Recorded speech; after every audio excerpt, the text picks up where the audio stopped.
ഗുരുവായൂർ പെരുമ ആരംഭിക്കുകയാണ്. ഗുരുവായൂർ പെരുമ ഗുരുവായൂരിൻ്റെ മാത്രമല്ല, ഞങ്ങൾ ഒരുപാട് കാര്യങ്ങൾ ചർച്ച ചെയ്ത് മുന്നോട്ട് പോവുകയാണ്. ഇപ്പോൾ മെയ് 6-നാണല്ലേ തൃശ്ശൂർ പൂരം. മെയ് 6-ന് തൃശ്ശൂർ പൂരമാണ്.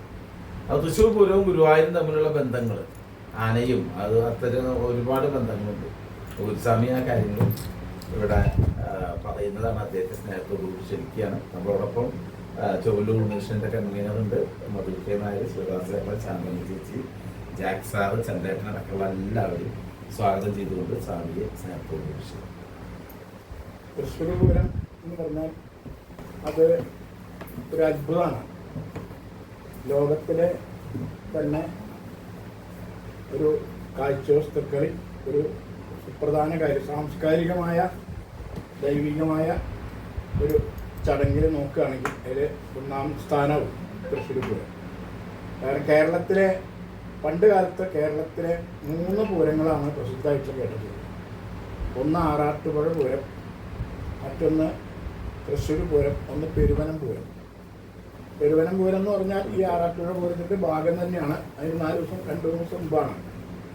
ഇതെന്താ ഈ 3 പൂരങ്ങളിലും നമ്മളുടെ വ്യത്യാസം എന്ന് പറഞ്ഞാൽ, ആറാട്ടുപുഴ പൂരം എന്ന് പറഞ്ഞാൽ ഏറ്റവും കൂടുതൽ ആനകൾ പങ്കെടുക്കുന്ന പൂരമാണ് ആറാട്ടുപുഴ പൂരം. അതുപോലെ 21 ദേവീദേവന്മാർ ആറാട്ടുപുഴ പാടത്ത് അണിനിരക്കുന്നു എന്നുള്ളതാണ്. അത് രാവിലെ 5-5:30 മണിയാകുമ്പോൾ കൂട്ടിയെഴുന്നേൽപ്പ്, അതിനെല്ലാവരും ഒരു പ്രദർശനം വയ്ക്കും ആന. അങ്ങനെ അത്രയും ഭക്തിപരമായിട്ടുള്ളൊരു ഇതാണ്. ശരിക്കും പറഞ്ഞാൽ പൂരം എന്നല്ല പറയുക, അവിടുത്തുകാർ പറയുക ദേവമേള എന്നാണ് ആറാട്ടുപുഴ പൂരത്തിനെ പറയുക. അത്രയും അധികം തൃപ്രയാർ തേവരും നടുക്ക് പൂരകം, തമ്മ, തിരുവടി, പിന്നെ ചേർപ്പ് ഭഗവതി. അപ്പോൾ ഭൂമിദേവിയും ശ്രീദേവിമ എന്നൊക്കെയാണ് സങ്കല്പം. അങ്ങനെ അതൊരു വൈകുണ്ഠം പോലെയാണ് ഒരു കാണുക. അങ്ങനെയാണ് അവിടുത്തെ ദൈവികമായ ഒരു ചടങ്ങാവ്. പിന്നെ മറ്റൊന്നാണ് പെരുവനം പൂരം. അതിൻ്റെ ഭാഗം തന്നെയാണ്. പെരുവനം പൂരത്തിൻ്റെ പ്രധാനം എന്ന് വെച്ചാൽ മേളമാണ്. മേളം കേൾക്കണമെങ്കിൽ പെരുവനം പൂരത്ത് പോകണം എന്നാണ്. പെരുവനം ക്ഷേത്രം അത് തൃശ്ശൂരിൽ നിന്നൊരു 10 കിലോമീറ്റർ ദൂരെയാണ്. പെരുവനത്ത് ആ മതുക്ക് ആ നടവഴിയിലെ പെരുവനം നടവഴിയിലെ അവിടെ മേളം.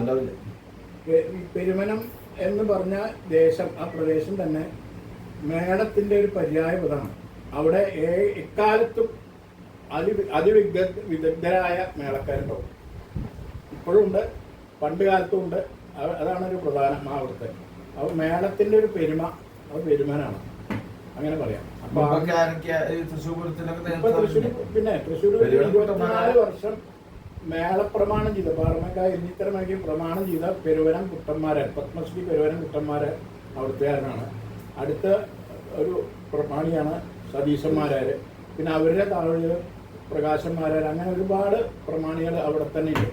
അപ്പോൾ പെരുവനം പൂരം എന്ന് പറഞ്ഞാൽ അതിൻ്റെ ആ നടവഴിയിലെ പൂരം 7 ആന വീതം 2 ഭാഗത്തു നിന്നിട്ട് അവിടെ ആ നടുക്കുള്ള അത് കാണാൻ വളരെ വാസ്തവത്തിൽ ഇത്രയും അഴകേറിയ ഒരു സ്ഥലം കാണില്ല. എല്ലാം കൊണ്ടും ഒരേപോലെ ഉള്ള ആനകൾ, ഏത് ആനയെ വേണമെങ്കിൽ മാറ്റി എഴുന്നള്ളിക്കാം.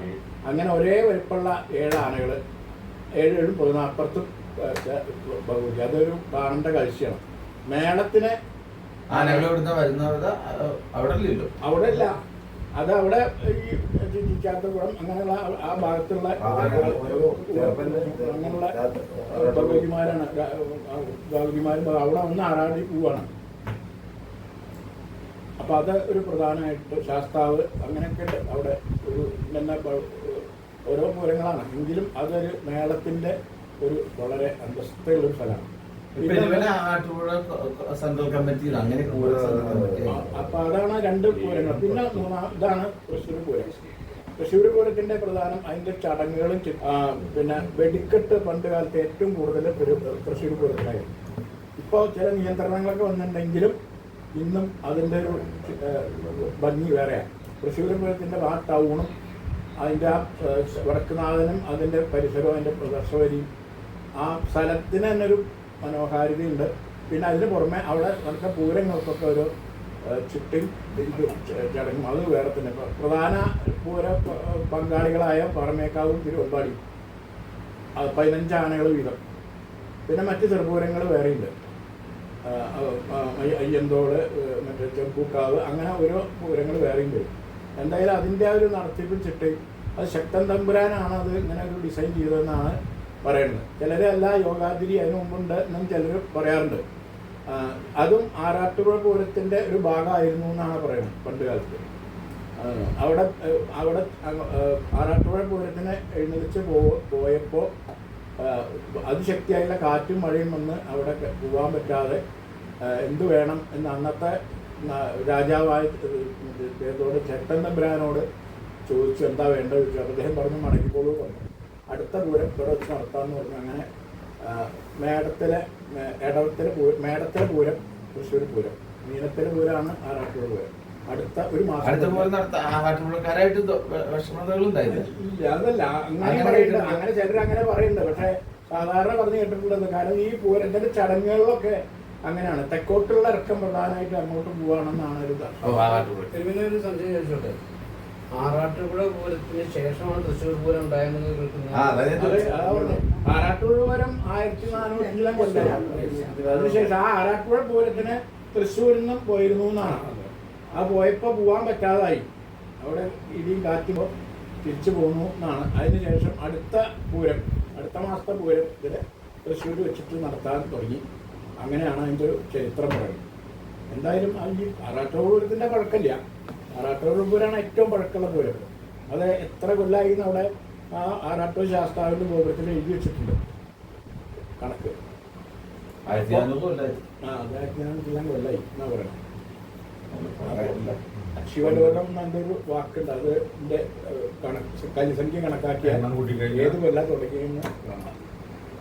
എന്തായാലും തൃശ്ശൂർ പൂരത്തിൻ്റെ ആ ഒരു ഗാംഭീര്യം, അതിൻ്റെ ഒരു ഭംഗി അത് മറ്റു ലോകത്തൊരു പൂരത്തിന് കിട്ടില്ല. അതിൻ്റെ ചിട്ട കാര്യങ്ങൾ ഒക്കെ പുതിയ ചമയങ്ങൾ എല്ലാം അതിനു വേണ്ടി ഒരു 5-6 മാസം മുമ്പ് അതിൻ്റെ വർക്ക് തുടങ്ങും. ഇപ്പം ചമയപ്പണികളെ ഏതാണ്ട് പൂർണ്ണമായിട്ടുണ്ടാവും, ആവാറായിട്ടുണ്ടാവും. അതാണ് സ്ഥിതി. ആനകൾക്ക് ചമയങ്ങൾ, തലയെക്കെട്ട്, കൊടകള് എല്ലാം പുതിയതാണ്. ഒക്കെ പുതിയതാണ്. പുതിയ കൊടകള്, ഇത് കുടമാറ്റം എന്നുള്ളത് വളരെ വലുതാണ്.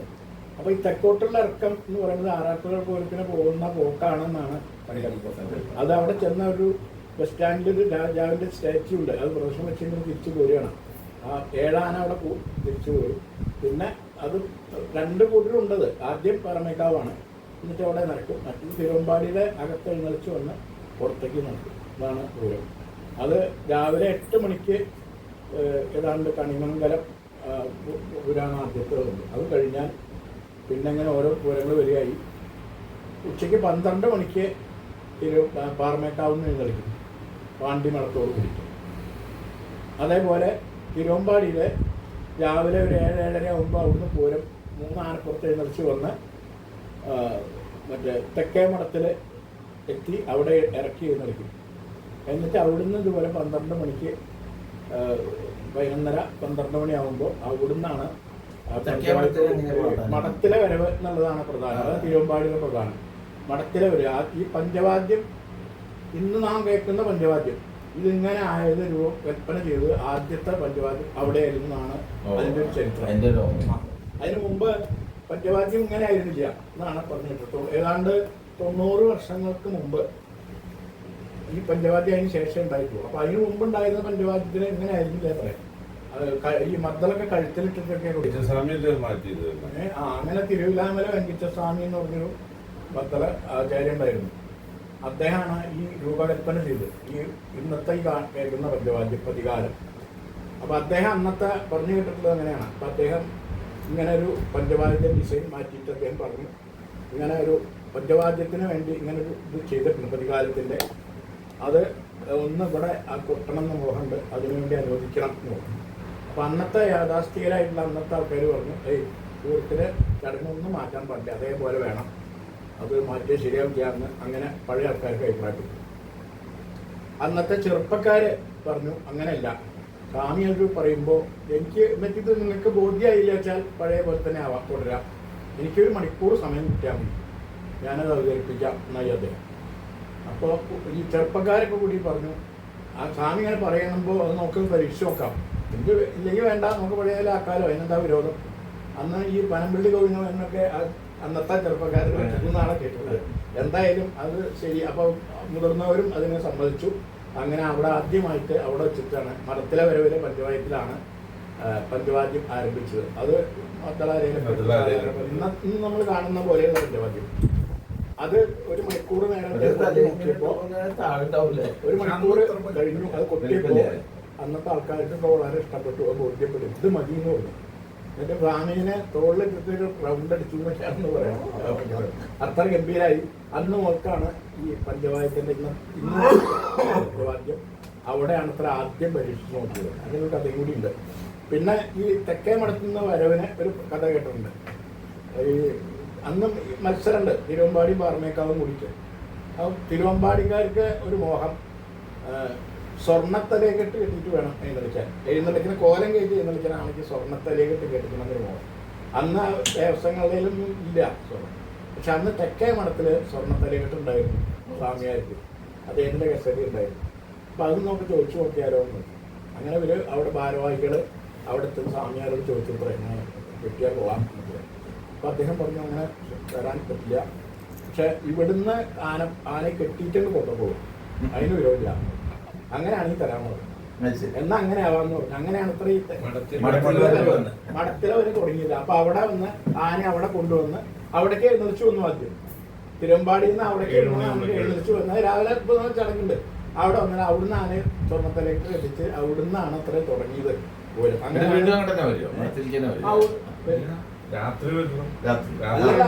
രാത്രിയല്ല, പകൽപ്പൂരം കഴിഞ്ഞാൽ വരും. ഈ കുടമാറ്റം കഴിഞ്ഞാൽ ഈ തിരുവമ്പാടിയുടെ ആന ഇങ്ങോട്ട് ഇറങ്ങൂലോ. ആദ്യം പാറമേക്കാവിന്റെ ആന ഇറങ്ങി വരും. എന്നിട്ട് ഇവിടെ വന്ന് നിന്നിട്ട് അത് ആ 7 ആനകള് അവിടെ പോയി സ്റ്റേജിൽ പ്രദർശനം വെച്ച് വന്ന് ഈ ബാക്കി ആനകളുടെ കൂടെ കൂടിയിട്ട് അങ്ങോട്ട് തിരിഞ്ഞു നിൽക്കും, വടക്കോട്ട് തിരിഞ്ഞു നിൽക്കും. തിരുവമ്പാടിയുടെ പകൽ മേളം ശ്രീമൂലസ്ഥാനത്ത് കലാശിച്ച് പടിഞ്ഞാറേ ഗോപുരത്തിൽ കൂടെ അകത്ത് കിടന്ന് പ്രദർശനമായിട്ട് വന്ന് തെക്കോട്ട് ഇറങ്ങും. എന്നിട്ട് 15 ആന തെക്കേ ഗോപുരത്തിന്റെ മുമ്പിൽ അവിടെ നിരക്കും. എന്നിട്ടാണ് കുടമാറ്റം. ആ കുടമാറ്റം കഴിഞ്ഞാൽ കുടമാറ്റം ഏതാണ്ട് കഴിയുമ്പോൾ ഒക്കെ വൈകുണ്ട് 7 മണിക്ക് ആവുന്നുണ്ട്. പണ്ടൊക്കെ 6 മണിക്ക് കഴിഞ്ഞിരുന്നു. കുടകൾ വളരെ കൂടുതലാണ്. അപ്പൊ അത് കഴിഞ്ഞ് തിരുവമ്പാടി ഈ പാറമേക്കാവിന്റെ ആനകൾ നേരെ നടന്ന് പാറമേക്കാവിലേക്ക് പോകും. ഈ തിരുവമ്പാടിന്റെ ആന വീണ്ടും വന്ന് ഇറങ്ങി അവിടെ പ്രദർശനം വെച്ച് മടത്തിൽ അവിടെ ഇറക്കി ചെയ്യുന്നത്. അങ്ങനെയാണ്.